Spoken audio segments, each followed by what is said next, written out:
Ya estamos de vuelta en Sobre la Tierra y ahora sí le damos la bienvenida a Laura Yedjian. Es docente de Ecología en la FAUBA, es investigadora del CONICET en el Instituto IFEBA, lideró un estudio global acerca de pastizales, de los servicios ecosistémicos que brindan y a las posibles estrategias para conservarlos. Hola Laura, gracias por estar acá. Hola, buenas noches. Muchas gracias por invitarme. Bienvenida nuevamente. Así es que creo que es la tercera vez que vengo, encantadísima de venir acá. Y quiero sumar a lo que dijo Pablo hace un rato, que también es clave el rol que cumplen ustedes, porque los científicos tenemos que divulgar las cosas que hacemos y para eso es muy necesario espacios como este, donde nos invitan a hablar de nuestros trabajos. Así que gracias y a la audiencia. No, gracias por venir ahí. Y no va a ser la última vez. Seguramente no, ojalá que no. Bueno, gracias por las palabras. Para arrancar, si te parece, ¿qué nos podés contar de los pastizales del mundo? Los pastizales son un ecosistema fascinante, de los que se habla mucho menos que de los bosques y de las selvas tropicales, y sin embargo no son menos importantes. Tienen un montón de diversidad, son súper diversos, considerando las plantas, los artrópodos, los animales en general, los microorganismos. Están distribuidos en todo el planeta, toda la parte terrestre. Y cumplen roles fundamentales para los humanos, porque ahí es donde nosotros hacemos crecer a los animales, o sea, donde hacemos la producción ganadera y de lo cual obtenemos carne, cuero, lana, bueno, un montón de cosas que son fundamentales para nuestra vida. Así que los pastizales son súper importantes y, sin embargo, no tan bien valorados o no tan bien considerados como otros ecosistemas, y parte de lo que nosotros queremos hacer es darles el valor que se merecen. ¿Hay muchas áreas que son consideradas pastizales en el mundo? Porque no tengo dimensión de si son áreas muy restringidas. Yo me imagino grandes extensiones, pero no sé si están así. Sí, son porcentajes muy altos. El 40% de la superficie terrestre libre de hielo se considera, en términos muy amplios, pastizales o tierras de pastoreo. Algunas son pastizales en su estricto, digamos, donde efectivamente hay dominancia de herbáceas y no hay nada ni de arbustos ni de árboles. En otros casos son estepas, son lugares donde hay pastos y hay arbustos, pero que también están englobados dentro de lo que, por lo menos para el trabajo que yo voy a contar y compartir hoy, nosotros consideramos pastizales o, si se quiere, tierras de pastoreo. Tierras que pueden albergar grandes cantidades de animales herbívoros, que son el principal componente de los animales, el que tiene más biomasa. Y estos pueden ser silvestres, en los casos de pastizales que no están intervenidos, o animales domésticos como las vacas, los caballos, las cabras. ¿Por qué pensás por qué decís que tienen menos prensa que otros ecosistemas? Bueno, originalmente se lo veía como un ecosistema que estaba sin uso, como tierras abandonadas, donde no se hacía nada en particular. Entonces se los transformaba para agricultura o para poner ahí una forestación y producir madera, sin el mismo prurito, digamos, que si se saca un bosque para hacer agricultura o forestación. Y sin embargo es el mismo reemplazo de una vegetación natural a un sistema totalmente diseñado por los humanos con un fin muy específico, que es producir algún bien en particular. Claro, pero en términos de lo que le brinda a la humanidad es bastante amplio. O sea, muchísimo. De verlo como tierras sin utilidad es medio raro.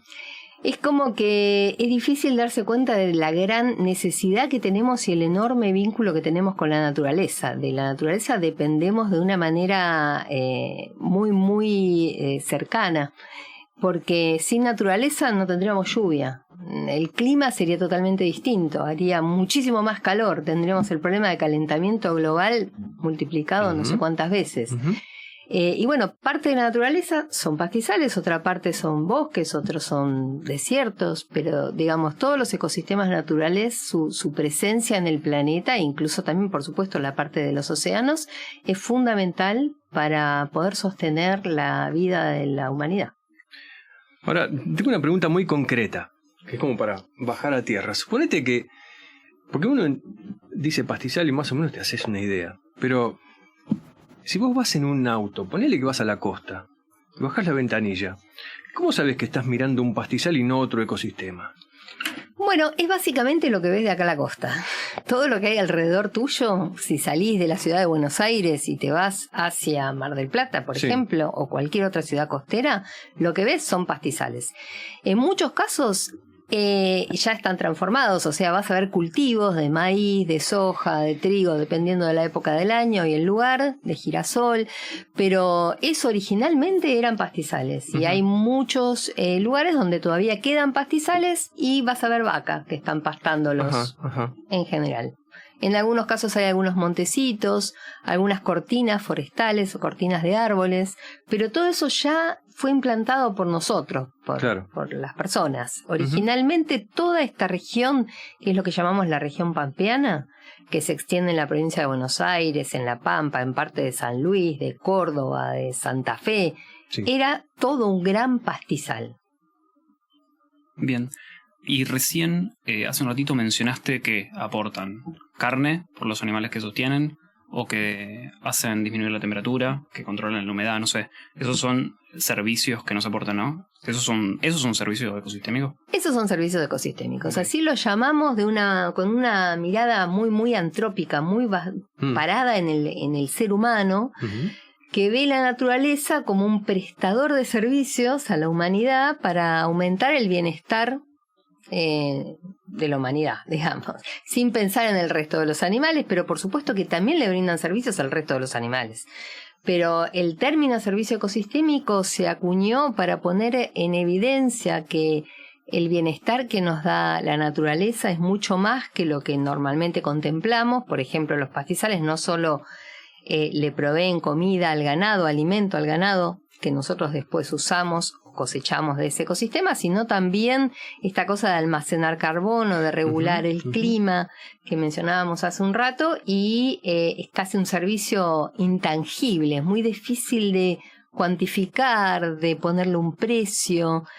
Por supuesto va a tener distinto valor según la persona de la que se trate, porque todos los humanos valoramos las cosas de una manera distinta, pero más allá de la cantidad, lo cierto es que la naturaleza nos brinda un montón de beneficios que los humanos deberíamos valorar antes de perderlos, porque muchas veces se pone en evidencia ese servicio ecosistémico una vez que se perdió y tenemos que poner una planta purificadora de agua, o tenemos que ver la manera de purificar el aire que está muy contaminado, o lo mismo remediar un suelo. Porque ese proceso natural que ocurría en la naturaleza, que permitía que se purificara el agua una vez que estuviera llena de sales, o que permite la purificación del aire cuando tiene contaminantes, en la medida que transformamos la naturaleza, esa capacidad que tienen los sistemas naturales de llevar a cabo esos procesos se va perdiendo. Claro, incluso vos recién mencionabas que eran bastante biodiversos, y eso también tiene un valor. Eso está súper vinculado con los servicios ecosistémicos, porque nos dimos cuenta que la provisión de múltiples servicios ecosistémicos está muy ligado a la biodiversidad. Cuanto más diversos son nuestros ecosistemas, cuanto más diversa es la naturaleza, que naturalmente es muy diversa, y nosotros la reducimos a esa diversidad cuando implantamos cultivos, cuanto más diversa es, mayor es la provisión de servicios ecosistémicos. Más capacidad tiene la naturaleza para producir biomasa, para purificar el aire, para purificar el agua, para almacenar carbono y por lo tanto compensar las emisiones de gases de efecto invernadero que hacemos con la quema de combustibles fósiles. Entonces está muy ligada la biodiversidad a los servicios ecosistémicos. Y esto es válido para todo el mundo, pastizales de todo el mundo. Es válido, te diré, para cualquier parte de la naturaleza, la conexión entre biodiversidad y servicios ecosistémicos, y en particular, sí, se ve, lo hemos visto muy concretamente en pastizales. Claro. Y te quería preguntar, recién mencionaste, porque en el caso concreto de viaje a la costa, bueno, unos pastizales, región pampeana, pero en la Argentina hay más pastizales, ¿no? Bueno, como te decía, hablando en términos más amplios de tierras de pastoreo, nosotros consideramos también a todo lo que es la estepa patagónica, que es una estepa arbustiva herbácea, como parte de lo que llamamos en sentido más amplio tierras de pastoreo. Y Y después tenemos también en Entre Ríos, en la Mesopotamia, pastizales y humedales, que también forman parte del mismo tipo de ecosistema, que por ahí la característica es que tiene un componente muy reducido de árboles o arbustos. Está dominado por plantas herbáceas. En Entre Ríos. En general, en los pastizales. En general. Cuando definimos pastizales, es un ecosistema que está dominado por herbáceas, la vegetación son sobre todo pastos, y que prácticamente no hay árboles ni arbustos. Ok. Y todos estos ecosistemas, tanto los que están en Buenos Aires, en Patagonia, en la Mesopotamia, están en riesgo, ¿no? Ellos y los servicios que aportan, imagino, por lo que dijiste. Sí, bueno, la vulnerabilidad varía según el lugar, según que consideremos. Por lo pronto en la región pampeana son súper vulnerables, por esto que lo usamos estas tierras para hacer cultivos. Entonces cuando queremos hacer agricultura, inevitablemente hay que sacar toda la vegetación natural, limpiar todo el pastizal que hay ahí hasta ese momento, y se implanta una nueva vegetación que es la que después vamos a cosechar. Entonces se reduce totalmente la diversidad, se cambia toda la parte biótica, porque no es solamente el componente de las plantas, sino todo el resto de las comunidades que dependen de las plantas y que viven ahí. Y ahí, una vez que hacemos eso en extensiones muy grandes, corre riesgo que esa biodiversidad, que puedan seguir existiendo, que pueda seguir conservándose las especies que estaban ahí. Claro, aparte interrumpís conexiones con otros sistemas también, ¿no es cierto? Exactamente, todas las interacciones con otros organismos y todos los ciclos de los nutrientes y el flujo de la energía se modifica totalmente cuando vos cambias la cubierta vegetal. ¿Esto pasa en todo el planeta? Porque imagino que no es un problema de Argentina solamente. No, por supuesto, esto es una cosa general, que es lo que llamamos el cambio en el uso de la tierra, a los que están sometidos no solamente los pastizales, también los bosques, las selvas. Lo que hacemos para poder hacer agricultura y obtener gran parte de la alimentación para la humanidad es modificar los ecosistemas naturales. Y eso pasa en todo el planeta. Yo sigo con las preguntas concretas, pero bueno, esta es una pregunta que empezamos a hacerla no hace tanto, pero que me parece que tiene que ver con bajar un poco todas estas cuestiones más ecológicas, de jerga científica, de hablar de biodiversidad y qué sé yo. Concretamente, hablando de pastizales, ¿por qué deberían importarle los pastizales o el estado de los pastizales a una persona que vive en cualquier ciudad, sea acá de Argentina o de cualquier lugar del mundo? ¿Por qué deberían importarle los pastizales a una persona que está lejos de la naturaleza? Bueno, además de lo que comenté antes, que de ello depende el clima, o sea, tenemos lluvia gracias a que existen pastizales y bosques y selvas, pero en nuestra región por lo pronto es gracias a los pastizales.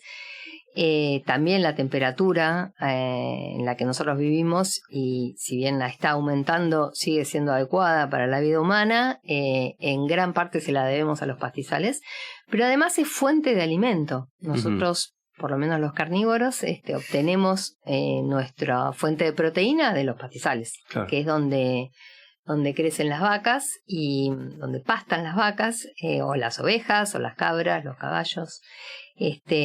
Así que sí, debería importarnos porque es parte de nuestra fuente de alimento y además puede ser reservorio de lo que nos va a proveer en el futuro o en la actualidad una medicina para contrarrestar, qué sé yo, un nuevo virus o una nueva bacteria que pueda ser un problema para la humanidad en el futuro. ¿Cómo nos cambiaría el viaje a la costa aparte, no? Imagínate si tenemos, no sé, más autopistas o rascacielos, cosa que puede ocurrir en la Ruta 9. No, también estaría bueno que cambie la visión y que ahora una persona que va por la ruta mire y diga, esto es un pastizal. Claro. Estaría bueno. Sí, más vale, sostiene a los animales, sostiene la temperatura, sostiene las lluvias. Exacto. Bueno, si te parece, Laura, ahora sí nos enfocamos en el trabajo que hiciste, que está enfocado en los pastizales a escala global. ¿Qué problemas estudiaron, si nos querés contar? ¿O qué problemas iniciales buscaron responder? Que imagino habrá habido varias. Bueno, lo que nosotros quisimos hacer es justamente describir la provisión de múltiples servicios de los ecosistemas que brindan los pastizales, para poner en evidencia todos estos otros aspectos que están vinculados con los beneficios que nos dan los pastizales a los humanos, que no están necesariamente vinculados con la provisión de carne o con la ganadería. Y además queríamos ver cómo se podían afectar esos servicios ecosistémicos cuando a los pastizales los fertilizamos o cuando cambiamos la carga ganadera, es decir, la cantidad de animales que ponemos por unidad de superficie a pastar en los campos. Uh-huh. Entonces esas eran las principales preguntas. Entender cómo el manejo podía modificar la provisión de múltiples servicios ecosistémicos. Claro, lo de la carga animal es re importante, obviamente vos lo sabés porque das biodiversidad, uh-huh. Pero las personas que van en la ruta, como decíamos, por ahí ven 1000 vacas en un potrero, claro. Ven vacas, muchas vacas en un potrero y hay potreros que no pueden sostenerlo, ¿no es cierto? Uh-huh. Eso es una provisión también que hacen los pastizales.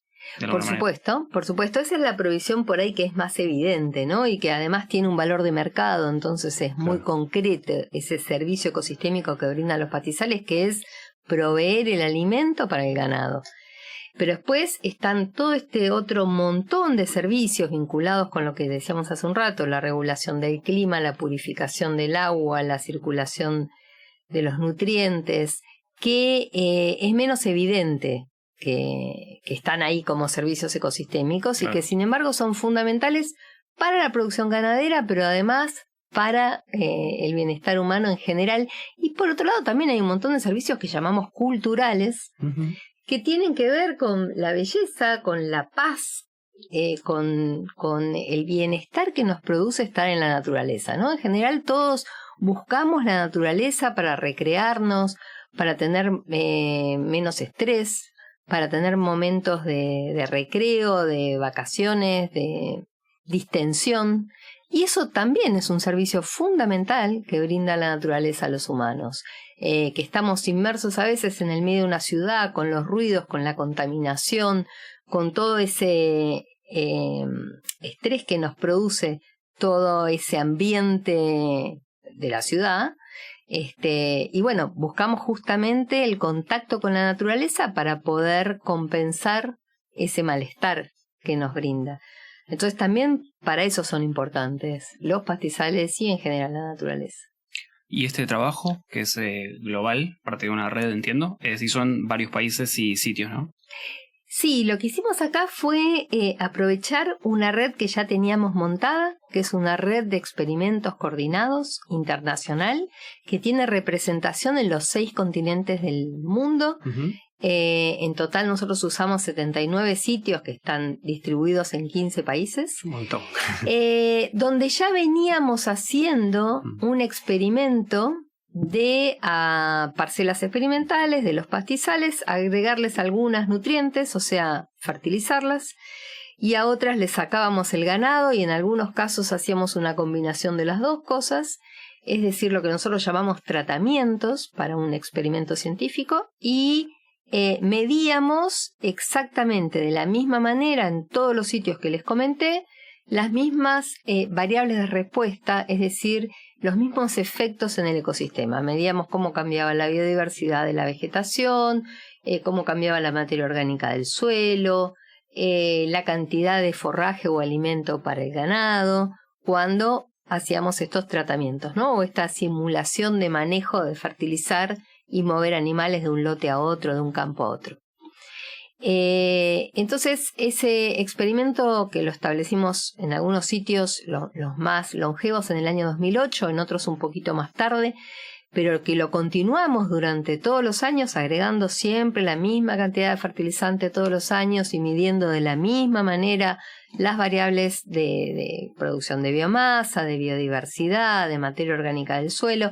Bueno, contábamos con una base de datos enorme, tanto espacial, porque están todos estos sitios que les mencioné, y además sitios que se siguieron durante muchos años, es decir, teníamos también una gran base de datos temporal.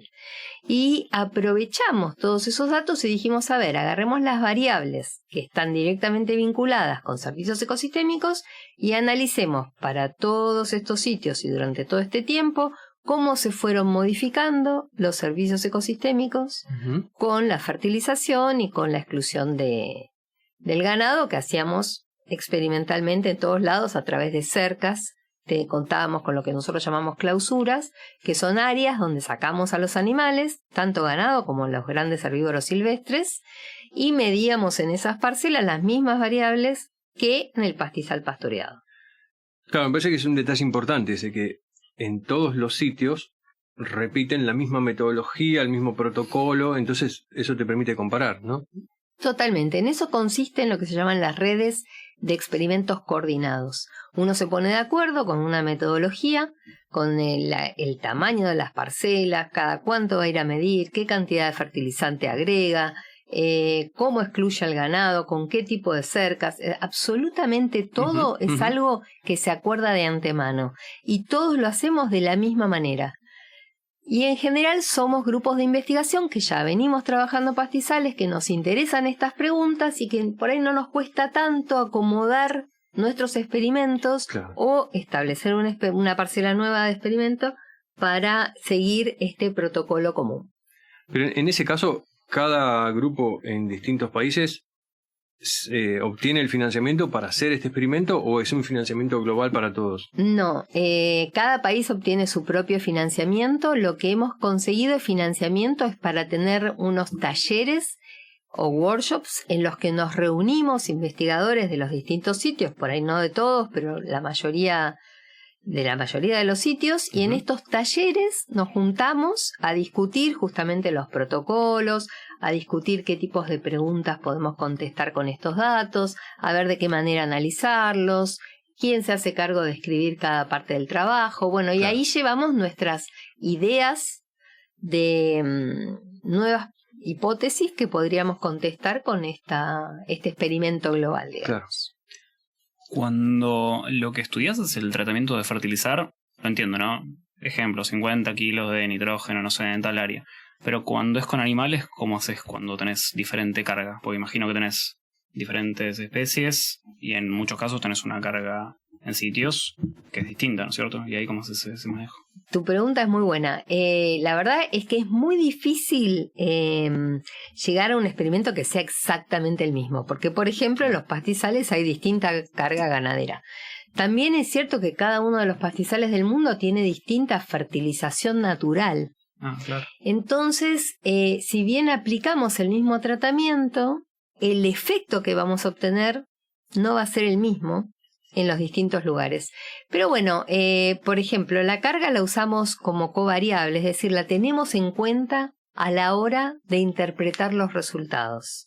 Y una cosa que nos dimos cuenta y que nos sorprendió un montón es que la carga del ganado doméstico no era tan distinta a la carga de los animales silvestres comparando pastizales que en este momento solo tienen herbívoros silvestres. Entonces, en muchos casos, por ejemplo, en los pastizales de la región pampeana, los herbívoros naturales que teníamos se extinguieron, ya no los tenemos más.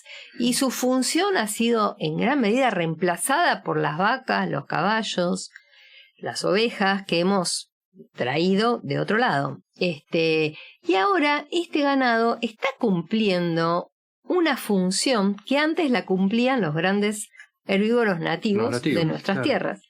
Y que no están. Bueno, en otros casos, por ejemplo, no sé, en pastizales de África, todavía tienen sus herbívoros nativos, como las cebras, las jirafas, no sé, montones, ¿no? Montones de ciervos, que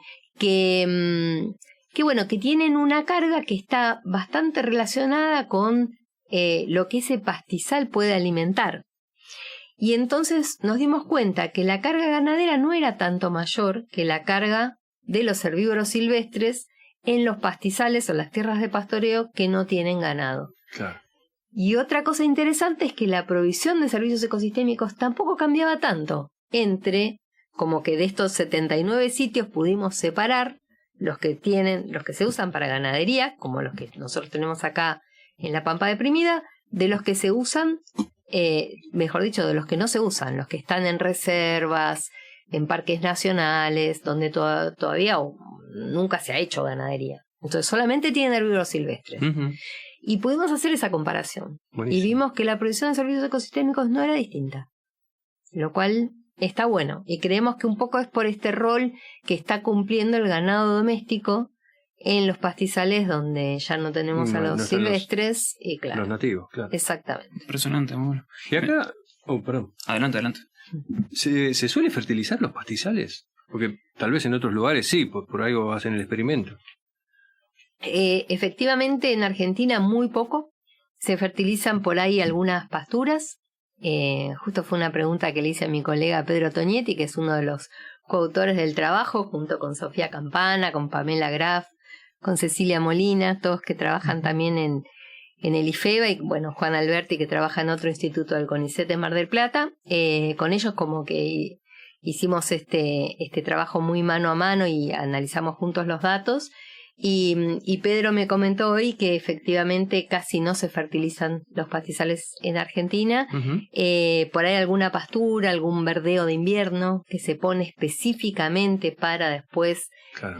Cosechar esa biomasa, pero así en la ganadería extensiva no se usa la fertilización. Pero en otras partes del mundo sí se utiliza un montón. También en Argentina tenemos la ventaja de que no tenemos milenios de agricultura como en otras regiones del mundo, entonces también tenemos más nutrientes, me parece, ¿no?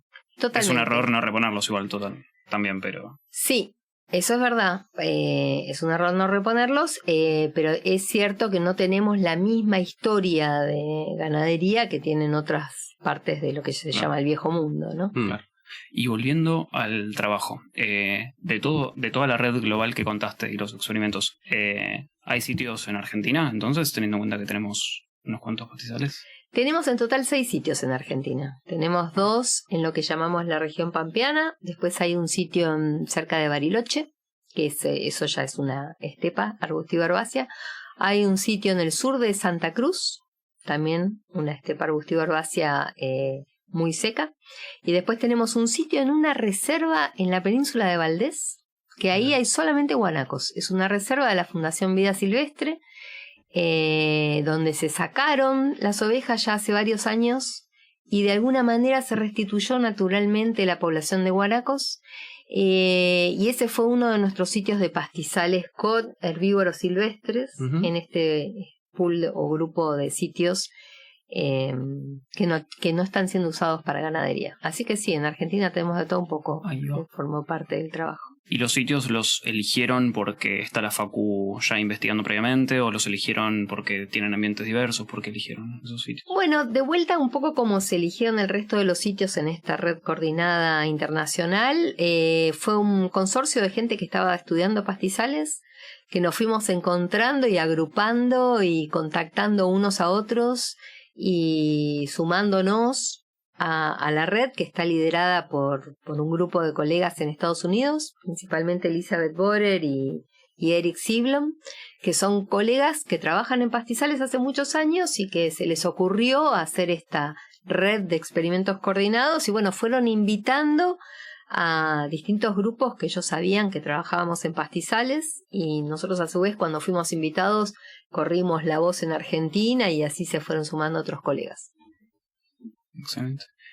Bien, me parece que tenemos un gran pantallazo, hemos profundizado en los pastizales, lo cual me deja muy contento y me gustaría, si querés contarnos, qué resultados querrías destacar de este trabajo tan importante que sacaron, porque además está, no lo dijimos, pero está en una revista muy importante. Es verdad, está en una linda revista que se llama Frontiers in Ecology and the Environment, donde se publican los trabajos que están como en la frontera del conocimiento en ecología y que además tienen cosas aplicadas. A nosotros nos parecía que este trabajo podía ser aplicado porque tiene una parte muy vinculada con la producción ganadera. además de que tiene preguntas de trasfondo o de importancia ecológica, ¿no? Ujú. Y bueno, las cosas interesantes que encontramos es que hay situaciones de compromiso cuando nosotros intervenimos en el territorio y que a veces el manejo que está hecho con el propósito de aumentar la producción ganadera, como puede ser la fertilización, para que aumente la cantidad de alimentos para el ganado, puede tener una contraprestación, un efecto colateral indeseado, que es que reduce la biodiversidad de la comunidad de plantas, y esto atenta contra la misma sustentabilidad, es decir, con que sigamos haciendo ganadería a lo largo del tiempo. Entonces vimos que si bien la fertilización puede tener un beneficio para algunos servicios ecosistémicos en el corto plazo, tiene mucho detrimento para la biodiversidad y todos los servicios ecosistémicos que están vinculados con ella, Claro. como los que charlamos antes, pero también la resistencia a especies invasoras, el control de la erosión, la provisión de alimento para los polinizadores. Entonces, bueno, a la hora de intervenir el territorio hay que considerar también los otros servicios ecosistémicos y de qué manera podemos hacer un manejo que maximice la provisión de múltiples servicios. Claro, como que hay partes grises, que no es todo conservación o no es todo producción. Justamente hay cosas que pueden servir para las dos cosas. Por ejemplo, vimos que sacar al ganado doméstico, lejos de mejorar los pastizales, los empeora. Porque también cuando vos sacás el ganado, sobre todo cuando hay ausencia de herbívoros silvestres, se reduce también la biodiversidad. Entonces, lejos de ser una práctica interesante para restaurar pastizales degradados o para conservarlos, puede terminar siendo contraproducente. Esa es otra cosa que Pero encontramos. qué raro, ¿no? Porque sacás los animales, que teóricamente son los que se comen la biomasa que hay ahí, de distintas especies, y se pierde biodiversidad. Sí, es como que la clave es encontrar la carga animal adecuada, la cantidad de animales por superficie adecuada para poder hacer una producción sustentable en el tiempo sin deteriorar el pastizal y su biodiversidad.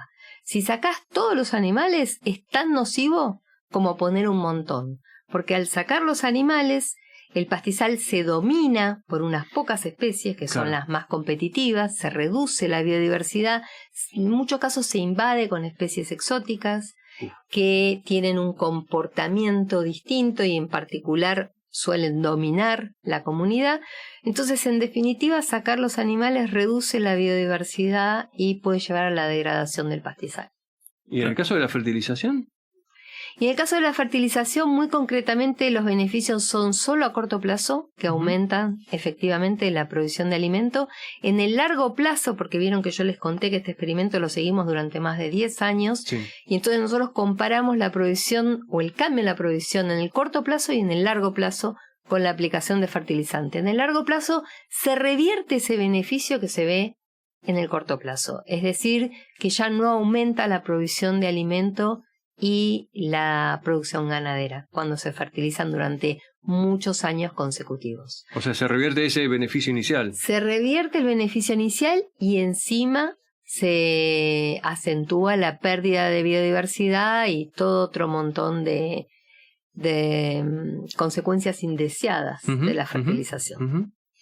Sí. Ahí de la misma manera que con la carga animal no podés llegar a un número de carga ideal porque en cada sistema varía.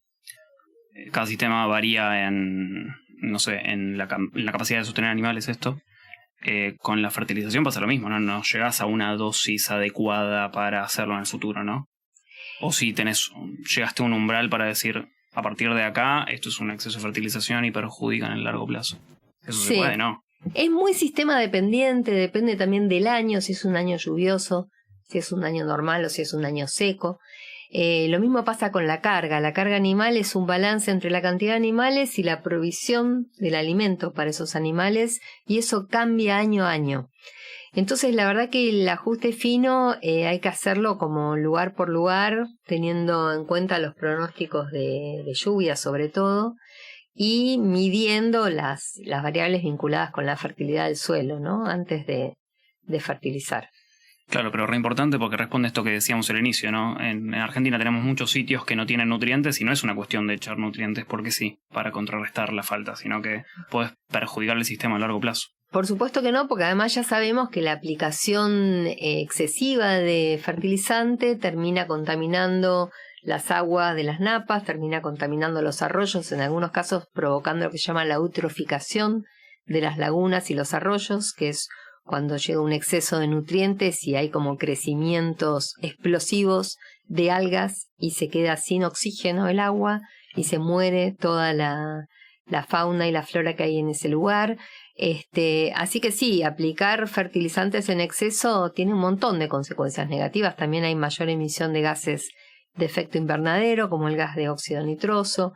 Es como que hay que aplicarlo en las cantidades muy justas, en el momento indicado y bueno, solamente cuando es necesario, porque si no hay agua, si no hay una vegetación que está limitada por la cantidad de nutrientes, todos esos nutrientes no van a ser fijados por las plantas, usados para el crecimiento vegetal y van a terminar contaminando en lugar de producir el efecto que uno desearía.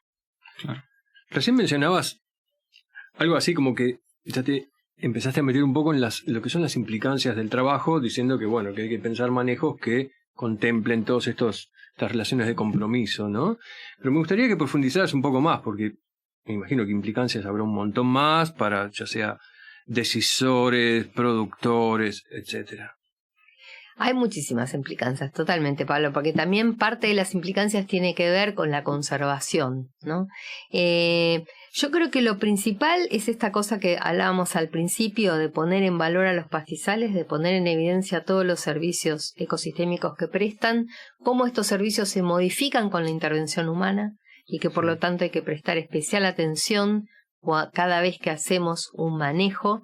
Claro. Pensando no solamente en por ahí uno de los servicios ecosistémicos o uno de los beneficios, sino considerar que hay situaciones de compromiso y que a veces por maximizar un aspecto en particular, como puede ser la producción de alimento para el ganado, vamos en contra de otro que puede ser, por ejemplo, la estabilidad de esa producción en el tiempo. Uh-huh. O puede ser el aseguro de no sé, la regulación del clima o el mantenimiento de la biodiversidad, que es, en definitiva, nuestra garantía de que los sistemas sigan funcionando a lo largo del tiempo. Esto, perdón que pregunte lo mismo, pero esto es válido para todos lados. Vale para Argentina como para cualquier otro pastizal del planeta. Bueno, la gran ventaja, la fortaleza de este trabajo es que nosotros estudiamos pastizales que se distribuyen en distintos lugares del planeta, pero sobre todo que abarcan una gran diversidad de climas, de tipos de suelo, de tipos de herbívoros, ¿no? Porque algunos tienen cebras, otros tienen reno, otros tienen ciervos, guanacos, caballos, ovejas, cabras, o sea, tenemos una enorme diversidad de herbívoros también, y el resultado que encontramos, que fue analizando toda esta gran diversidad de clima, suelo, tipos de pastizales, componente leñoso en los pastizales, tipos de herbívoros, cargas ganaderas, etcétera, fue este que les conté. Y ese resultado de que fertilizar puede tener un daño colateral, que sacar a los animales puede no siempre ser beneficioso, sino que muchas veces es negativo para la conservación de los pastizales, es algo que podemos extender a todos los pastizales del mundo, porque es una conclusión que sacamos analizándolos todos a la vez. Claro. Buenísimo. Bueno, para cerrar, si te parece, sí. ¿Cómo sigue esta investigación? Si es que sigue, ¿no? Sí, viste que nosotros nunca terminamos con las preguntas. Si lleva 10 años, imagino que va a seguir. Esto sigue, hay muchos pastizales de la red que siguen fertilizando y sacando ganado con fines experimentales y midiendo las mismas cosas, así que vamos a tener resultados a 20 y quizás a 30 años de hacer el experimento.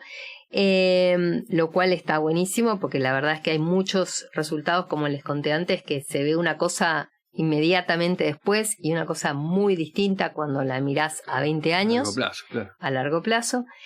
Nuestro grupo en particular está ahora profundizando en los pastizales del Río de la Plata. Estamos comparando la situación con y sin ganado en pastizales de Uruguay, del sur de Brasil y más pastizales en Argentina, abarcando también un gradiente muy grande de lluvia desde lugares muy secos, cerca de Bahía Blanca, donde llueven por ahí 500 milímetros por año, hasta lugares muy húmedos en el sur de Brasil, donde llueve equivalente a lo que llueve en los bosques, unos 1000 milímetros por año.